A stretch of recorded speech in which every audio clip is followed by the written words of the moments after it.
Hello, friends. I'm Andrea Morris, and welcome to another edition of Spill the Wine, our podcast, which you both know by now is all about wine. Normally, we're at a winery sitting with a winemaker or a marketing manager, but today we're doing something really cool and really different. We are at Brock University, and we're talking with Barb and Steve, who are both a part of the Continuing Education and Outreach Cool Climate, Enology, and Viticultural Institute. Whew, that's a mouthful, but I made it through. Welcome to the podcast, you two. Thank you. Thank you, Andrea. Now, I have been in touch with Barb for quite some time now, who is a fan of the podcast and was kind enough to get me a media pass to the Cuvée event back in May of 2024. 2025? No, 2024. And it was absolutely fantastic. Such a wonderful experience. And the episodes that we did in Norfolk County are a result of you making that happen for me. So I would like to say thank you very much for that. And Steven, it's lovely to meet you in person. Absolute pleasure as well. Yeah. So today we're going to be talking about some of the one of the online courses that we have here of the certification in Ontario wine, which I'm now a student of, which I'm very excited about. But I also want to talk more too, as well, about your program here and what you're doing for Ontario wines and what we're doing to kind of like keep it rolling and start the new future. So why don't I turn it over to you, Barb, and give us a little bit of a background. Well, thank you for joining us here at Brock. We've been in or Covey has been in the professional and continuing studies area for more than 25 years. So we've been doing it for a while. Steve, as our micro-credential coordinator, has been developing many programs with the industry and for the industry. But it's not just, the courses are not just for the industry. They're for the wine enthusiasts as well. So we do many different courses from foundations in viticulture through to what we're talking about today, which is more about the certification Ontario wine. Andrea, I know that you are such a passionate enthusiast for all things Ontario VQA wines. That's what we're concentrating on for the certification in Ontario wine. This course has been around for, Steve, has it been about 10 years, Probably about 10 years now, yes. Yeah, so we've been in this area for a while, and we work with the OCW, the Ontario Craft Wineries, and the OWAA, which represents VQA here in Ontario, to make sure that we've built a program that takes a deep dive into Ontario wines, VQA, the viticulture region, why it exists. But I really wanted to turn this over to Steve, who has really created a program for the enthusiast that wants to learn more about Ontario wine and what makes us so incredibly special. But also, and then also for if it's retail staff at the winery or at a restaurant that wants to speak to Ontario. It's not just about their individual winery, it's about all of Ontario and VQA and what makes us so incredibly special. This program isn't just for those that live in Ontario. We have many people from outside of Ontario, from other provinces and other countries that take this program because it's online.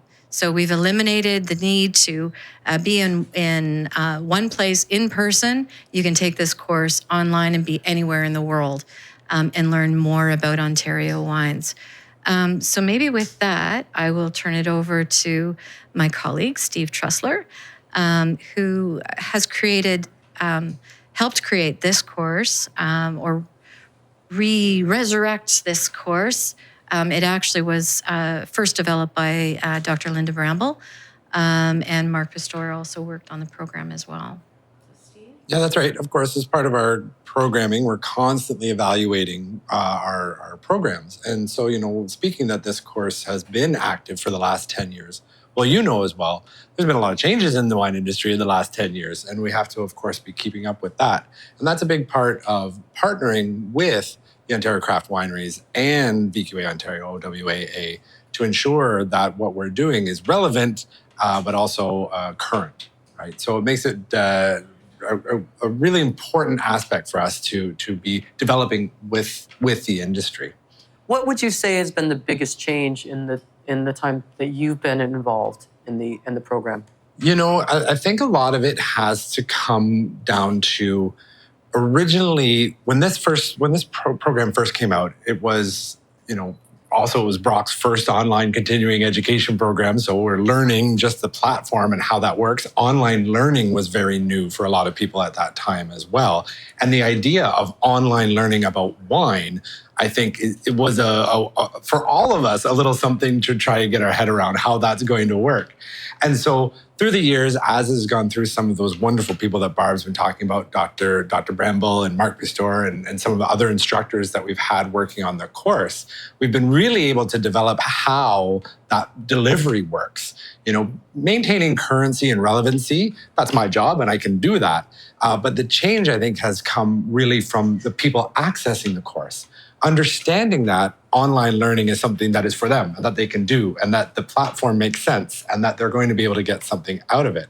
And we've worked really hard, of course, to make sure that the online programming remains engaging for those that perhaps are still a little bit trepidatious about what it means to be doing an online course. Yeah, and I think it can be intimidating for someone as well to go like, well, I don't really know much about wine, which is great because this is how you're going to learn. Yeah. It really is. But also with it being online, right? So that online learner that is maybe a little afraid to speak up, it gives them the opportunity to take the program, but wait until they're ready to speak. Because this course, although it is online, the instructor does meet virtually with the students. Yes, absolutely. Depending upon the schedules of the students, that's another nice thing that's about it. It does really kind of meet the students where they are.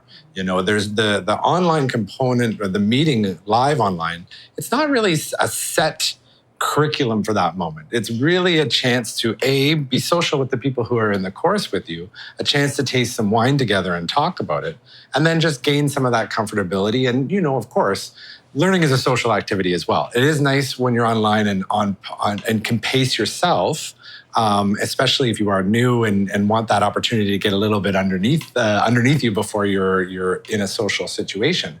But we learn just as much from those around us as we do from an instructor or from course material that might be online. So it's all kind of integrated into that and integrated into everything that we're doing here at the university for professional and continuing studies for the grape and wine industry. How many students do you cap for each course? So we're very comfortable to have 12 is great in that course. Generally, we're running somewhere between 6 or 8. So it's very, there's usually a really good opportunity to have contact with the instructor.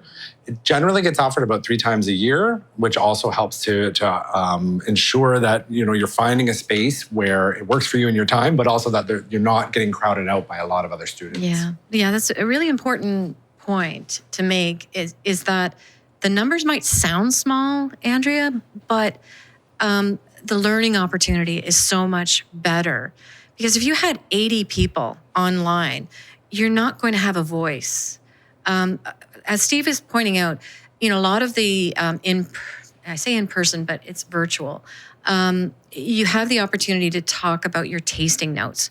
You're not going to be able to do that with 80 people online. But if you've got up to 12 or maybe up to 20, you have that opportunity to speak. So it's really important for us to create an environment where everyone can possibly, have a voice if they choose. That's the beauty of online. But we very purposefully try to keep them, the environment small and intimate. Well, maybe not intimate, but such that everyone can jump in and say what they're tasting in an environment where it's a peer-to-peer along with your instructor. Well, I look at it, it's like the difference between doing like a personalized wine tour as opposed to being on a bus with 54 people. Exactly. So you're getting more out of an experience as a personalized wine tour than you would be with that large number of people. And a lot of people in their past, whether that's high school or university, they may not have had great experiences with those teaching and learning environments where they are in a large group and perhaps just need that little moment to have a space for themselves, right? And that's really the big difference between undergraduate education and professional and continuing studies, and approaching it from this adult learner that is coming in with their own experiences. They've tasted wine before. That is knowledge. That is something that we can use together to create this together. And we want to create that space so that if you have had perhaps some less than stellar experiences before with formal education, that's not impacting your ability to, and in this case, learn so much more about Ontario wine, right? Because that's really what we want at the end of the day. Right. And to have that knowledge. And then you take that when you go and do a wine tasting and you're like, oh, I appreciate this more because I know more about everything that's gone into it.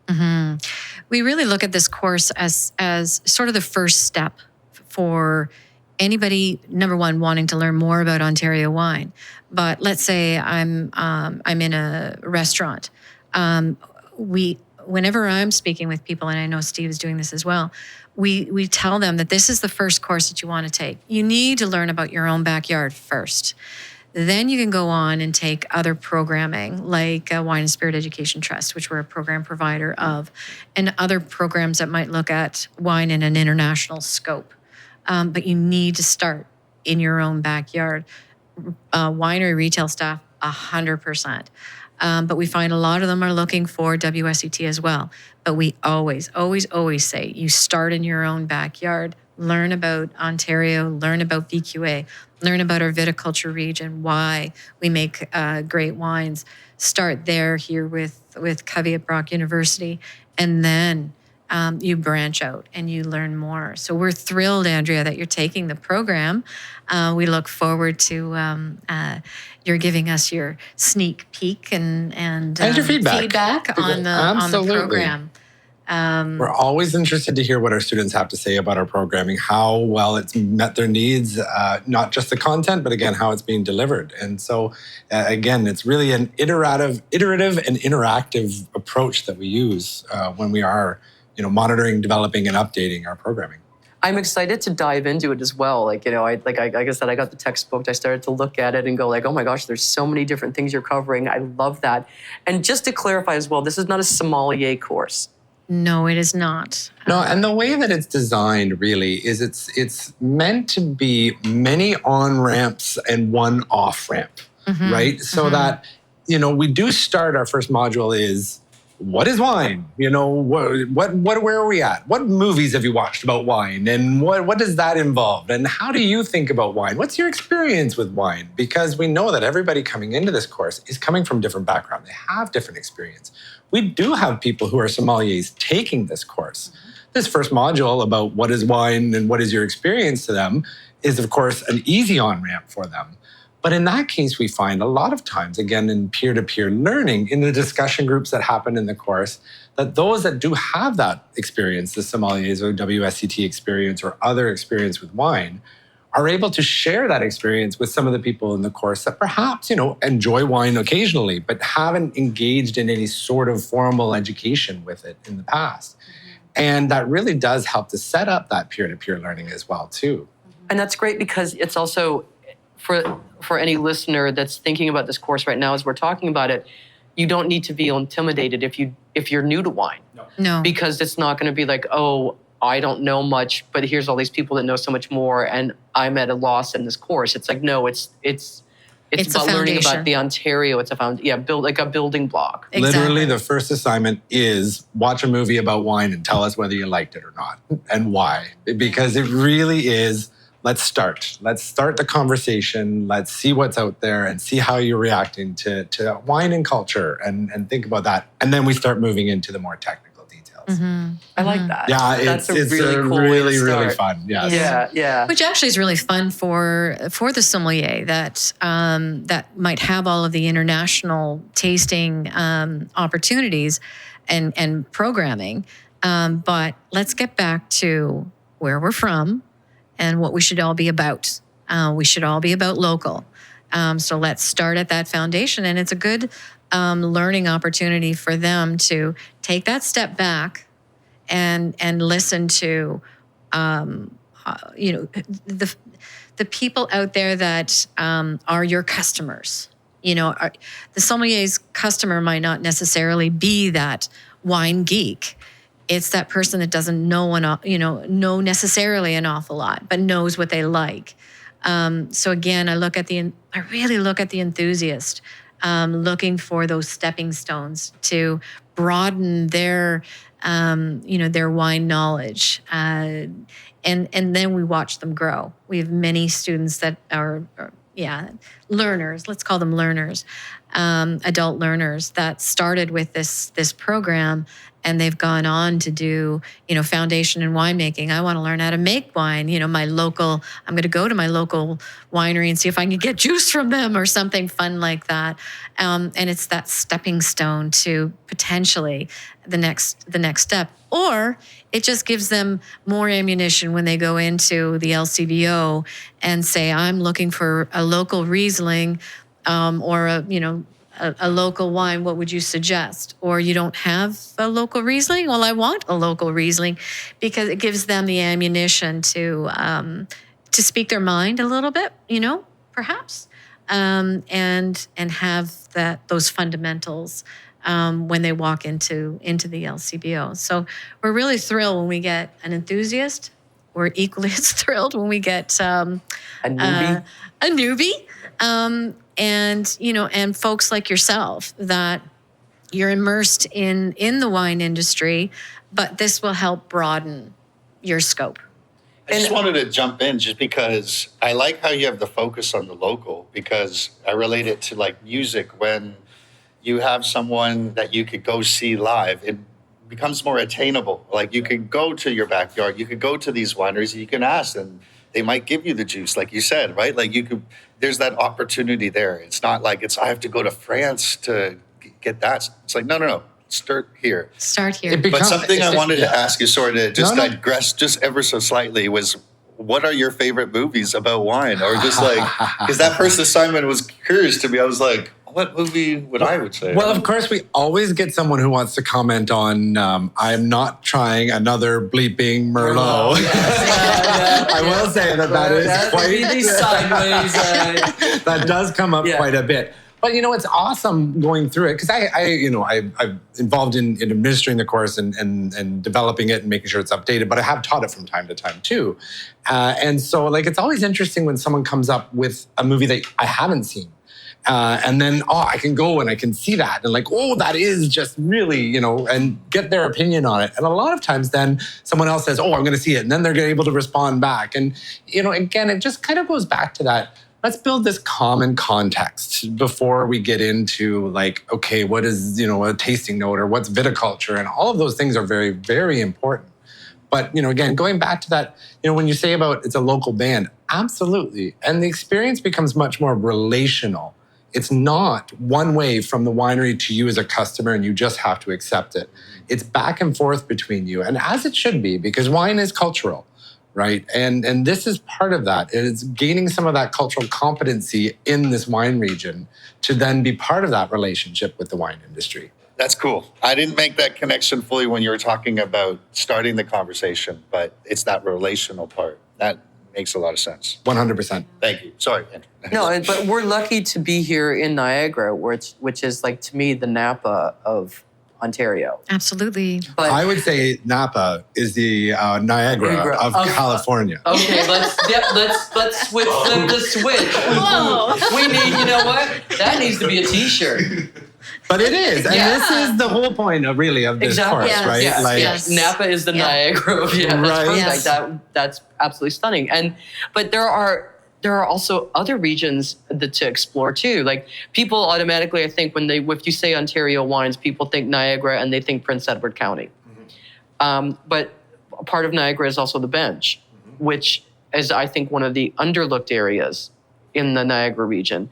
But then we've got, Grand Bend. Mm-hmm. We've got the Exeter area, the Exeter Lake Erie shores, and Lake Erie North Shore, and then we've got the Norfolk County of Lake Erie as well. And there's and don't forget Ottawa Valley in Eastern Ontario. Lots going on up there as well. So and then again, then we could move up to Quebec, but that's not Ontario wines. But but there are so many great regions within driving distance that you can actually use this as your starting block to go and explore. Yeah, this and course start doing wine vacations. Yeah, this course goes to speaks to all of the viticulture regions here in Ontario. as well as the non-recognized viticulture regions, just to point that out, of course, because there are still emerging regions, as we will call them in the OWAA language, for sure. What does it take for an area to get that viticultural standing? So I'm not the one to ask exactly. Well, you are the teacher. Right, because it is enshrined in that VQA legislation. But a lot of it does have to come down to acres under vine is a big part of it, so that there's a significant industry within the area, as well as number of producers. But we'll definitely have to go and talk to Katrina and Lori at OWAA, and they will give you all of the exact specifications that are needed for emerging regions to become officially recognized.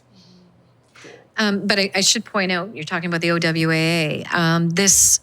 This program, the certification in Ontario wine here at Covey, will give you 3 levels of certifications if you want. Certainly certification through Covey here at Brock University. But you can also take, it's a multiple choice exam through Ontario Craft Wineries. Again, all online. That gives you certification that's recognized by the wineries across Ontario. You can also elect to do the certification through the Ontario Wine Appellations Authority, which oversees VQA for that level of certification. So for one course, one price, you get 3 levels of certification that's recognized by the Ontario grape and wine industry.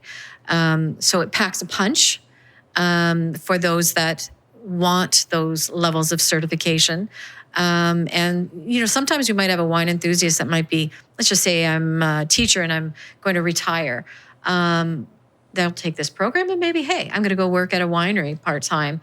We have a number of our learners that are going on and doing something like that, but it gives them that strong foundation, to gain a foot in the door at a winery if they so choose. Yeah, I guess let's say that the way that we would say that for everyone, regardless of what the outcome is for them, is that we're trying to give everyone confidence in Ontario wines, in selecting, in talking about it, and in becoming an evangelical, a promoter of Ontario wine, because that confidence is that first key, that you're confident in speaking towards it. And that really is one of the main purposes of this course. I like that idea, yeah. Yeah, because, I find it frustrating when you go to a winery and you say, someone's serving you and you say, well, can you tell me a little bit about this wine? And they say, well, I just started. I don't know anything.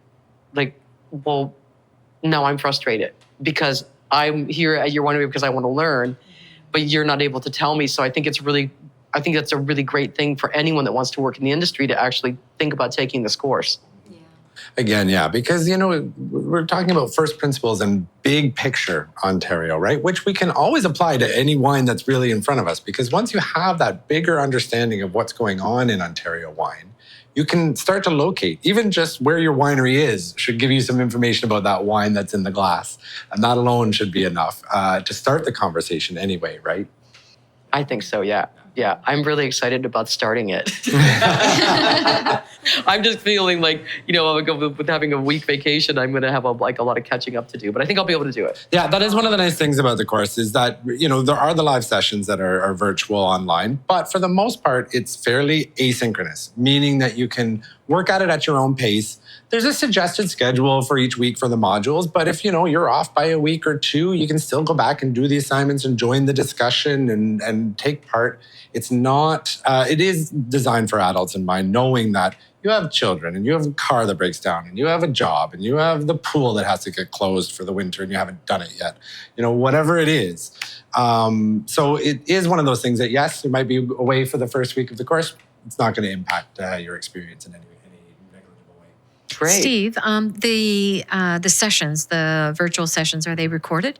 Yeah, they are recorded. And there's usually a couple. The instructor will work. They're not set in time as to when they're going to occur. The instructor works with whoever ends up being in the course to find the times that works for them. So that, maybe you're not able to attend the first one, but you can attend the second one. And we make sure that there is that opportunity. Because recording, it does happen. But again, going back to that social aspect of learning and having that opportunity to yourself even just start to use new vocabulary that you may be using in a safe space and try it out for yourself becomes really important. So we do try to encourage people to find that time by making sure that the instructor has a wide range of opportunity and timelines for when this occurs. Weekends, weeknights, whatever works for the group. That makes sense, yeah. And it absolutely has to. We're all busy, and nobody, maybe somebody is doing this as part of their work, but for the most part, you are doing this for your free time and your enjoyment, and you may be having other ways that you're going to be using it going forward professionally. But if it can't adapt to your life, you're not going to do it or you're not going to enjoy it. And learning should be fun. And also wine is fun. And I think that that's part of it too. It's like, the reason I started this podcast, one of the reasons was because so many people I would invite out for wine tastings would be like, oh, I don't know anything about wine. Mm-hmm. And I can't go to a winery because I don't know anything, but you learn by going. And I'm going to push back on that one too. If you have, a mouth and a nose, you know something about wine. You know your reactions to wine. And those are valid. And how do we change that into maybe a little bit more of a standard vocabulary so that you can, interact with other people and start discussing your experience with wine. Right? But I think it's also as well as like knowing what your palate is, mm-hmm. and going this is what I like. And then also training your palate to evolve. Because the more you try things, I know when I work at a winery and people are like, well, I don't like this or that. I'm like, but you're at a wine tasting. So this is how you broaden your spectrum and you try different things because you're at a wine tasting. The best thing that can ever happen is that you don't like a wine you try, because boy, don't you learn real quick. Yes, right? exactly. I don't like that. All right, next step. Why don't you like that? Let's see if we can figure it out so that you can apply it going forward, right? Mm-hmm. Yeah. Yeah. Chardonnay is a great example of that, right? Because, I might, as a novice wine taster or drinker, I might enjoy a non-oaked Chardonnay. But do I know that going into, some sort of a tasting, and let's say it's a heavily oaked Chardonnay, I said, oh, yuck, I don't like this, and then therefore I'm turned off of Chardonnay forever. No, there are so many different nuances of Chardonnay that I might really enjoy one of them. So to Steve's point, we encourage you, get out to those wineries, try those products. You might not like them, but that's where you make that decision. But it's, and I would say I was also guilty of the whole I don't like unoaked Chardonnays. Until doing the podcast, you're trying them and going well, what is my problem? Because this is a beautiful unoaked Chardonnay, yes. And it's yes. And now I'm buying it, know, and if you don't try it and allow yourself that opportunity to expand your horizons, mm-hmm. then you're going to always be stuck in a little box of absolutely. I can only drink this thing, and that's the only thing I like. But try more, expand that, and I think that this course is great for. This is a great idea to do all that. Yeah, but just as a spring off from that part of the conversation, Andrea, I do for the I4C, the International Cool Climate Chardonnay Celebration. Thank you. I'm sorry, Trisha and everybody out there.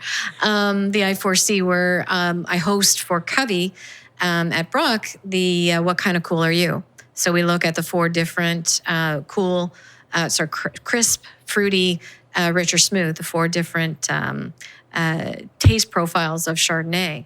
And you come and you try all 4 and you discover for yourself what you prefer. So you would say, oh, no, I don't like the non-oaked, but I do like the oaked. Whereas I might say I like the unoaked. So everybody is different. Everybody's tastes are different.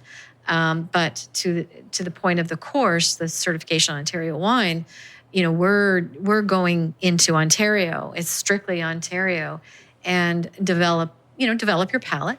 But again, understand more about Ontario and what we do best. I love that. And I noticed that in front of us we have 4 glasses, and there's cool and warm written on the paper here. So yeah, absolutely. Is this part of our homework? Well, when teaching and learning about wine, tasting wine is a big part of the homework. And unfortunately, it's not all watching movies. Sometimes we have to taste some wine as well, too. Oh, God. And, it does go back. It does go back to that first thing that I was talking about how do we ever envision, can you learn online about tasting wine? It is very difficult. But it's not really, if we can take it back to kind of first principles. And part of that is that we're not focusing in this course on specific wines. So I know in your podcasts, usually you're talking to a winemaker and they've got their 2021 Pinot Noir in front of you, and you can talk in depth about that particular wine and that particular winery. Instead, for the course and learning, we're looking more at big picture. What are the general trends? What is the general understanding that you need to have coming out of it from the tasting point of view? And for a big part of this course, it's about understanding that Ontario, of course, is generally a cool climate region. Hence, we're at the Cool Climate Enology and Viticulture Institute. And what does that mean? And it's, to maybe wax a little philosophical here at the start, many people's introduction to wines, because of what's available at the retail, historically, what's been seen as important wines, Spanish and French and south of France and Italian wines that are all coming from these warm regions. And even to your point earlier about Ontario is Niagara is the Napa of Ontario, we tend to center warm climate wines as the benchmark, that's what wine is. And that cool climate wine is just trying very hard to take advantage of a less than great climate to reach that standard. And that is essentially the misunderstanding that this course really wants to address. That cool climate wines are an entirely different style of wine. And they're not necessarily the centered benchmark that we're looking at when we are doing big teaching and big learning or big tasting about wines. And so we don't maybe necessarily have the key to understanding those cool climate wines. And so in the course, we have a full list of potential wines that you could try. For people who aren't in Ontario, we can suggest wines from their region that are most going to closely mimic a cool climate. Or what the instructor will work with the people around them to find something that's going to work, where we talk about these general characteristics between cool climate and warm climate wines and how that can unlock for us the understanding and enjoyment of these cool climate wines, and understand that we cannot compare them directly to their warm climate cousins because they are different products altogether. So that's what this tasting today is going to be looking at. We've got 4 wines in front of us, 2 whites, 2 reds. Each one is the same varietal, one from Ontario and one from a warm place. I'm not going to tell us what the varietal is. I'm not going to tell you where they're coming from. That's not the point. The point is to be thinking about the wine itself in the glass and what the difference is. Because then when we move to the red, again, a cool and a warm, we want to see if there's a similar characteristic between these 2 tastings that can help define for us what it is that cool climate wines generally are going to be showing. I love that. I thought you might enjoy that. Yeah. Yes. Yeah. So it's really up to you how you want to do this. We can just kind of go free for all. I think that's probably going to be the best way to give you a chance to maybe first just taste through them yourself, talk about the experience that you're having with them. I might make a few little pointed questions here and there to kind of get us where we're going to be. Yeah. And then perhaps I can talk a little bit more at the end about just those characteristics that's key between the 2 of them. So is there a proper way that you would start with cool or start with I would warm, definitely start with the cool and the cool? warm. And while you're tasting through them, I will perhaps kind of prejudice your feelings about it and talk just generally about what it is that we might see as a difference between cool climate and warm climate, and whether or not you're finding it in these wines. A lot of people will talk about cool climate winemaking and cool climate wines, and they talk about that in different ways. And all of them are accurate and good talking about cool climate. Some talk just about growing degree days. Some people will talk about certain varieties that perhaps do better if it's not as hot. Others are going to look at a wine style. And that's generally the way that we approach cool climate in this course, is that cool climate wine is a style. And that style is generally, if we're talking about color, they're going to have a little bit less color. If we're talking about acid, they're going to have a little bit more acid. If we're talking about aroma, the fruits are going to be more tree fruit, less tropical fruit, more red fruit in reds, less black or dried fruit in reds.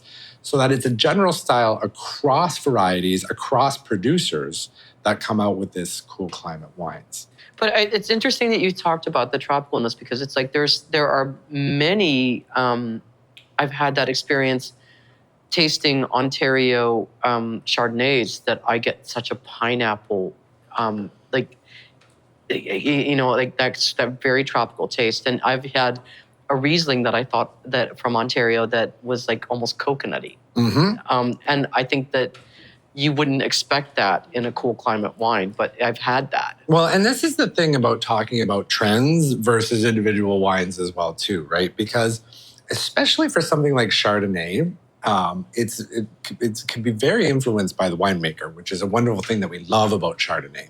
Because a lot of times when we're talking about pineapple especially, is a fermentation aroma as opposed to a vineyard aroma coming from esters that are produced during fermentation. So it could be the winemaker has chosen that in that way. But looking at especially these two white ones in front of us, I think the real kind of standout is especially in the texture and in the acid profile. The cool one has that acid that gives the structure. It's got a little bit more refreshingness to it, as opposed to the warm climate, which has a little bit less acid. And in comparison, I feel, actually makes it feel a little flabby, a little bit watery as compared to that cool climate wine. It's crisper. It's crisper. It's got more of a structure to it. Exactly. More oomph. There's more oomph there. Yeah. It's the higher acid that I get. That's right. Mm-hmm. I feel as though as well too. Mm-hmm. The other thing about cool climate wines is in general, they're also going to have a little bit lower alcohol, so that you're going to have a very different mouthfeel that way as well across. Because if we move into the reds at the back, I mean, I love wine, period. I just have to say that. Like every time I do a tasting, right? For me, like over the time that we've done this podcast, it's been so eye-opening to be able to have the opportunity to have tank samples and to like to try wine as it's evolving, and to actually have to be able to, as you're drinking it, envision what it was going to turn out to be. I agree 100%. It's, the wonderful thing about wine and the horrible thing about wine, nobody knows everything. It's impossible. And so that's wonderful. It means you always have something to learn. And that, even the most experienced and knowledgeable person still doesn't know everything. It's wonderful. But for some people, it's ultimately frustrating because you will never find the end of that knowledge. Right. So if we think about these two reds, I would say that we're still seeing the same thing. The first one, that acid gives the structure. It gives a nice, again, refreshingness ready to come back. Whereas the second one, while it does have, again, a little bit more alcohol and maybe deeper, darker fruit flavors, that corresponding lack of acidity, for me, is a little bit less attractive.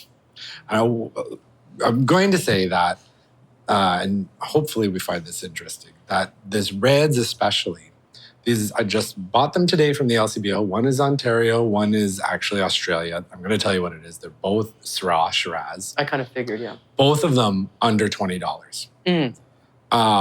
So, there's often sometimes a bit of a misconception out there that Ontario reds are A, either really expensive, or B, aren't as good as reds from around the world.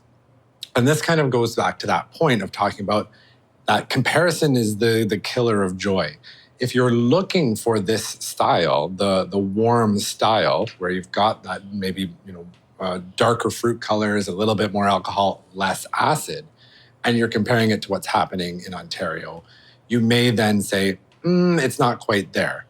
But understanding that the cool climate wine is not a comparator. to the wine, to the warm climate wine. It stands on its own, and I would argue is the more interesting of the two because of that little bit of acid, the more subtleness of flavors that are there. It's you can return to it more often and get more out of it than with perhaps that warm climate Syrah. That is, again, classical, plums and figs and a nice mouthfeel, but ultimately maybe a little bit boring.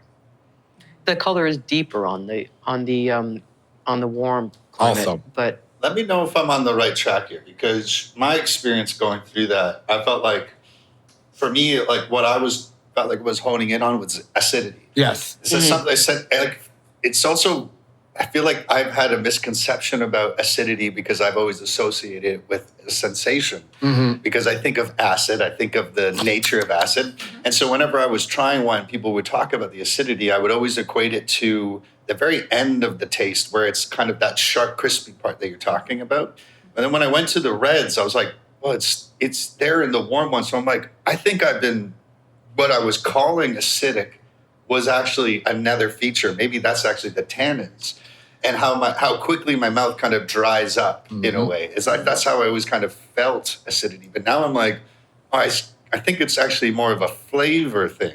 It is very much common for people to confuse bitterness and sourness because they're very close in sensation, right? They're both tastes, and there is a little bit of a temporal aspect to it. But you're right, because the acidity is always one that gives you more water in your mouth. It makes it more mouth watering, whereas the bitterness sometimes, yes, can dry it. And so that balance between those two become really very interesting, right? Yeah. I like that. Because the length could be the same, but one's Yeah. based on acidity and one's based on tannin. I will say that noise, and smacking the forehead is like it's the best thing in the world for me. I love it. Well, because also I have like my experience now related to the explanation. And so now my brain goes, oh, now we know how to make sense of that. Yeah. It's like, yeah, okay, that's cool. Yay! Okay. It is. It's always, this is the thing, I mean, that is a little bit different from traditional wine tasting versus wine tasting for the purposes of teaching and learning, right? Is that, I come in with I came into this with a ulterior motive, right? And sometimes it works and sometimes it doesn't. That's just the nature of it. But we're not necessarily here to say, oh, this is good or this is bad. It's here again to try to hand the keys over to you so that you then are able to then use your palate more efficiently for you to decide, is this good or is this bad? And again, give you that ability to look at especially cool climate wines from Ontario and judge them based upon what they are, not comparing to what you've been told is the standard internationally. Mm-hmm. One of the other programs that we offer, Wine Appreciation 1 and Wine Appreciation 2. Wine Appreciation 1 explores the varieties. So we'll taste, week 1 might be Riesling, and we'll taste 6 to 8 Rieslings from cool climates from here, other cool climates and other warm climates, and New World wines and Old World wines. So you can really sort of take that deep dive into, we'll just say Riesling, and understand more about the differences between cool and warm climate and Old World wine and New World wine areas like Canada. And then we move into the reds. And then in January, we do the second one that goes into wine regions. So we'll take a deep dive each week into a specific wine region. So we have those sorts of appreciation courses as well. That, a lot of times you'll start again with the Certification Ontario Wine, and then I really want to take a deeper dive, but still in that sort of appreciation mode. With this course, you get those levels of certification.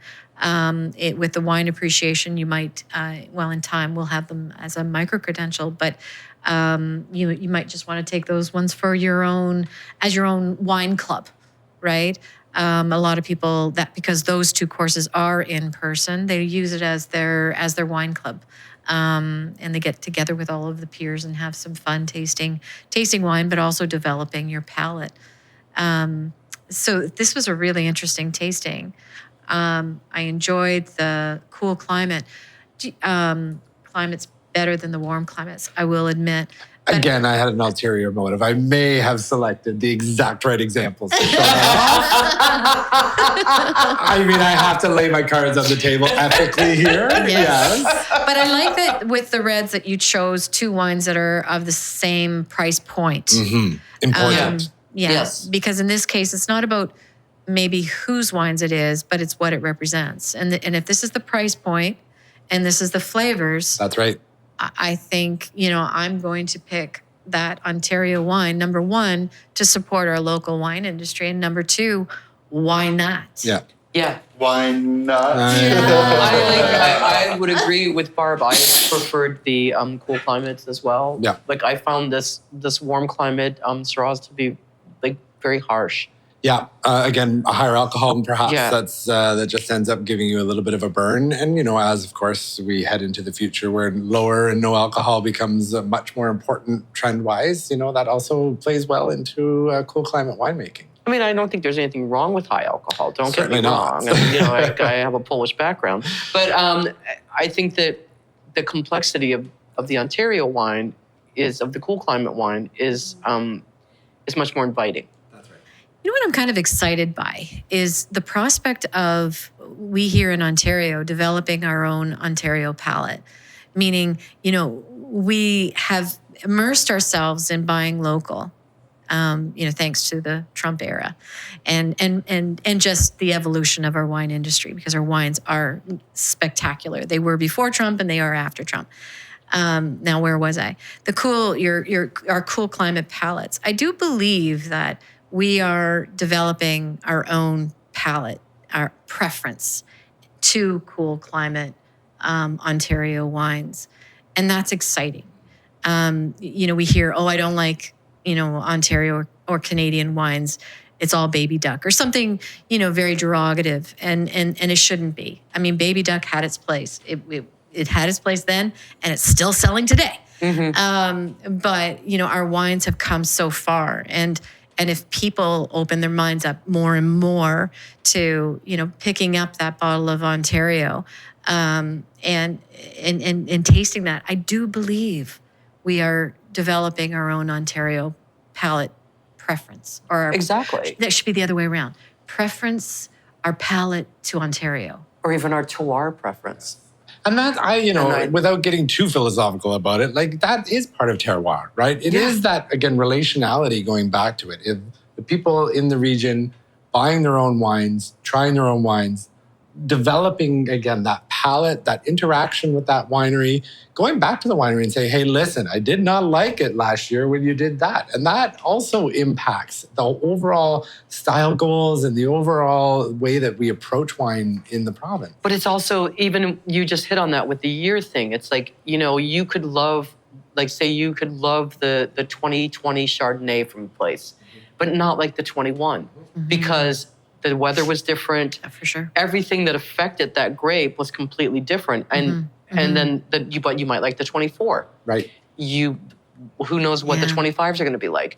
You don't know. And each wine, each bottle is unique to that year, unique to that time frame. So it's a continuing, ongoing experience. Yeah. Because wine is constantly evolving and changing based on the weather patterns, based on whatever happened in that particular year. Yeah.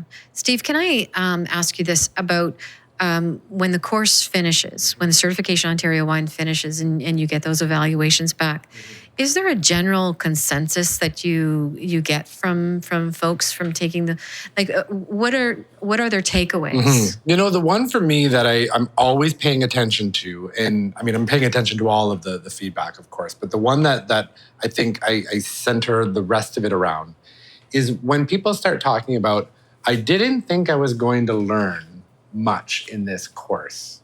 Either because, they have a lot of experience with wine behind them already, or there's other reasons. And then they go on to say, but holy cow, I really did. I did not realize that there was this kind of depth and complexity to the Ontario industry that has developed, the history of the industry that we go into, talking about the regulations that are involved, talking about what unique viticulture and winemaking techniques that are involved just in Ontario, things that you can't find really anywhere else. And so for me, that's always the most gratifying, because it is the only learning course opportunity for people to dive that deeply into the entire product category that we call Ontario wine. And that's really gratifying. And I'm so cool. I'm so excited that you gave me the opportunity to take this course, and also that you're giving our listeners the opportunity to win a chance to take this course as well. Because we have listeners all over the world, and it's not unique that you have to be in Ontario to take this course. Exactly. So we will be announcing on social media and on the Spill the Wine website in the future a way for you to actually participate in a contest thing to take this course and perhaps to win the chance to take this course, which I'm very excited about. Yeah, let's and do it. Details coming on soon. Let's do it. In the meantime, I want to say thank you so much to you, Steve and Barb, for allowing me this opportunity to do this and to actually give this little insight into what the program is about. And just a quick before what was the white? Chardonnay. I knew that. Of course you did. I did knew it was Chardonnay. Of course you did. And of course I preferred the cool Of climate. course you prefer the Again, I know what I'm doing. Also, I just had a question before we close, which is, you mentioned a few of the type of people that would take this kind of course, but I'm curious, what are who are the people that don't know that they would benefit from this course? It's a tough question. I know it's a very broad one, because the thing in my head, I was going to ask, what kind of students do you have? I'm sure there's a huge variety of, there's a CEO at a company, and then there's a student who's just getting into it. And so I don't know how to make this question more pointed, but I guess, as an engineer, I often ask myself, who needs an engineer, and how do they know that that's the term that they're looking for? How do they know that and then how do they find me? Yeah. And so I'm just curious, because I'm very curious about the course. I'm very much a nerd. I like learning knowledge and acquiring it, but more it's associated back to my senses, because I'm learning about myself. It's kind of like martial arts, right? I'm learning the extent of what I could do, what that means for me, or this injury, and now I can know, I'm heading into further injury, whatever. But I'm curious if you guys have it's an excellent question. It's the question. Yeah, we grapple with this to get to those people. If I go in, I go back to the LCBO, I go into the LCBO and I want to know more. I walk in and I'm confused. I walk in and I talk to the product consultant, say, well, I think I really like whites. Can you give me a suggestion? I think those are the people that we really want to, help them and make wine fun, because no one wants to feel going into, let's just say, the LCBO and feel like I'm just stupid. Nobody wants to feel that. We want to give you the tools, but how do we get to those people? So I think I've harped a little bit on the wine enthusiast. So they can be doctors, lawyers, the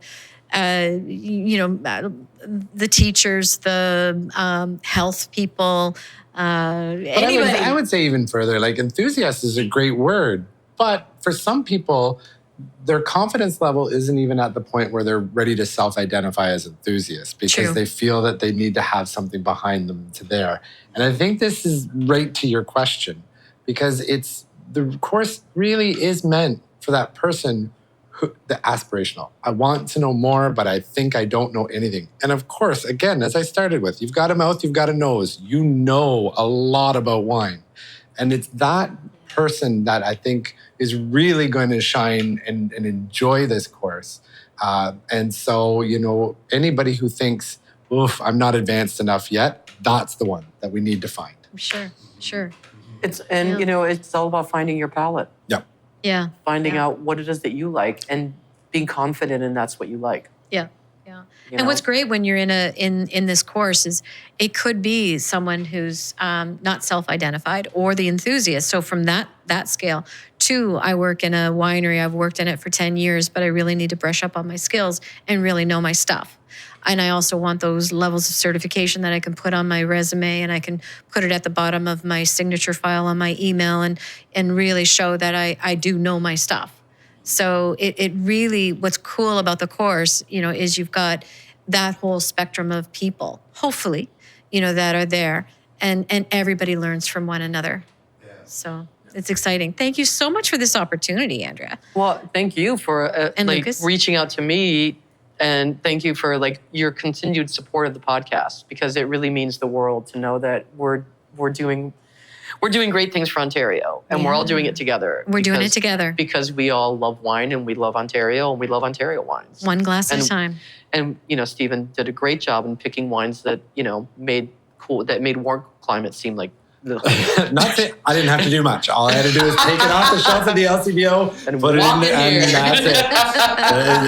I encourage anybody who's listening, just do the same thing. Just buy something from the Warren region, buy something from Ontario, and just try them together and see that you don't agree with me. Yeah, and even to that effect, even buy 2 different bottles of the same kind of wine. Yeah. From maybe even 2 different places, 2 different wineries, even in Ontario, and compare, because there's always something different, and there's always something new to explore and new to discover, and that's what's great about wine. Yeah. And then you find a new love every time you open a bottle. It's and I'm so excited to find a wine movie to watch now for the course. I love it. And we're so I'm excited. also so excited for the opportunity for our listeners to be able to take this course as well.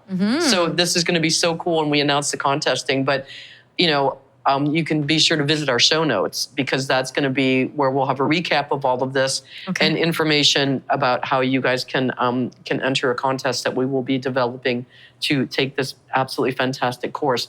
So speaking of the website, it is spillthewine.ca.